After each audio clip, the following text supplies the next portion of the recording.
Fast track 24 ஆண்டு அனுபவம், 24 நகரங்களில் 24 மணி நேரமும் உங்கள் சேவையில். உங்கள் ஆதரவிற்கு நன்றி. திருநெல்வேலி மாவட்டம் பாளையங்கோட்டையில் உள்ள ஒரு தனியார் பள்ளி முன்பு அட்மிஷன் விண்ணப்பத்திற்காக பெற்றோர்கள் இரவு முதலே குவிந்துள்ளனர். பாளையங்கோட்டையில் அமைந்துள்ள ஒரு தனியார் பெண் குழந்தைகள் பள்ளியில் இன்று காலை 10 மணிக்கு குழந்தை சேர்ப்புக்கான விண்ணப்பங்கள் கொடுக்கப்படுவதை அறிந்த பெற்றோர்கள் நேற்று மாலை முதலே பள்ளியின் முன்பு குவிந்து வருகின்றனர். முதலில் வந்தவர் தனது பெயரை பதிவு செய்து தற்போது வரை வரக்கூடிய பெற்றோர்களின் பெயர்களை வரிசை எண்கள் இட்டு எழுதி வைத்து வருகின்றனர்.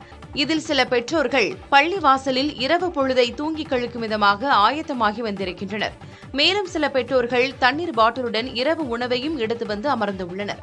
குழந்தைகள் அட்மிஷனுக்காக பெற்றோர்கள் விடிய விடிய காத்திருப்பது அந்த பகுதியில் பேசுபொருளாகியுள்ளது.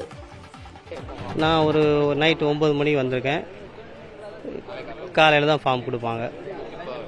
ஆமாம், 132. அதுதான் அவங்க ஒரு வரிசை வச்சுருக்காங்க.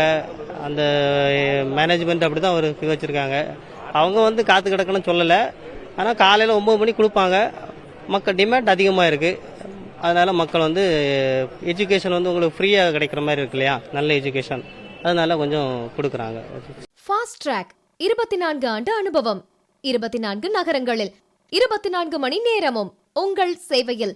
உங்கள் ஆதரவிற்கு நன்றி.